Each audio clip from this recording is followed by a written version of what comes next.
والله انا يعني لو كان عليا كان زماني دلوقتي، مش المرة دي بس، ما شاء الله في العتاولة. كل عمل بعمله من أول، بدون ذكر أسماء، للرحايا، لأوراق مصرية، للعيلة، للفتوة، لحواديت الشانزليزيه، للأب الروحي زينب العطار، مش عارفة أقول لك إيه ولا إيه، لعملة نادرة سكينة الكهينة مع نيللي كريم وجمال سليمان مندو العدل. لأ، بص الحمد لله. العزيزة جعفر العمدة، الترند على طول، الحمد لله. ولا إله إلا الله والحول والقوة العظيم. أنا مفيش دور ربنا سبحانه وتعالى بيسيبه جلي مني، هو بقوته وعظمته بعمل علامة الحمد لله.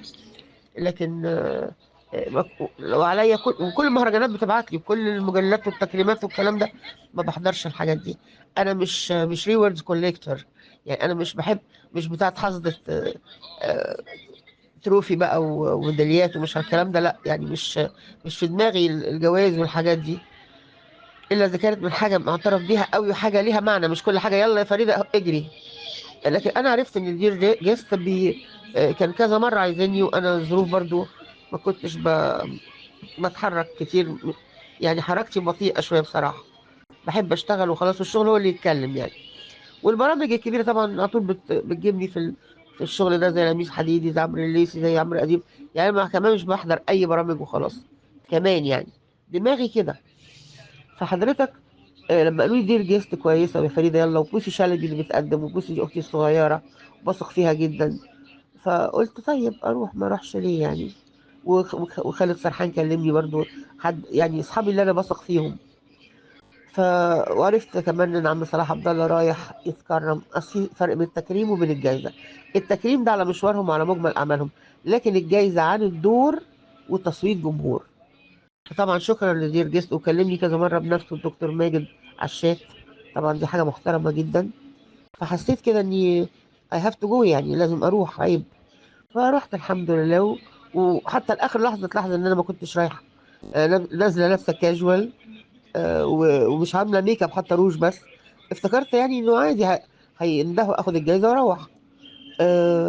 لقيت ان انا ما قدرتش اتحرك، والناس اتلمت للتصوير، وزمايلي كل النجوم الكبيره المحترمه قاموا خدوني بالحضن وبسوني. وقد ما انا كنت وحشهم، هم كمان وحشني، لان انا علاقتي كويسه بالناس كلها الحمد لله. و... وبوسي طبعا قدمت لي تقديمة حلوة، وخدت الحاجة بتاعتي، وادوني الميكروفون عشان أقول كلمة، طلبوا مني كلمة تحت وسط زمايلي وسط الناس. وقلت اللي في قلبي بجد، إني بقالي كتير ما شفتهمش. قلت لهم أنتم نجوم عالميين، وده حقيقي. كل ترابيزة كان قاعد عليها مجموعة تعمل عمل جبار لوحدهم بمخرجهم. أنا فخورة بيهم جدا، فخورة بكل أصحابي وزمايلي. ومستغربة إن في ناس عندنا في العتاولة كان المفروض يجوا ياخدوا جوائز، ما جوش. المفروض ياخدوا تكريمات، ما جوش. معرفش، يمكن ظروفهم ايه، مش عارفة. لاني كنت هفرح بيهم قوي ان كلهم يبقوا موجودين يعني. فالحمد لله رب العالمين، والصلاة والسلام على سيدنا محمد اشرف الاجمعين. وشكرا للدكتور ماجد، وشكرا ليهم. وكانت يوم حلو، كانت حفلة حلوة، وانا انبسطت بحب الناس وبالتصوير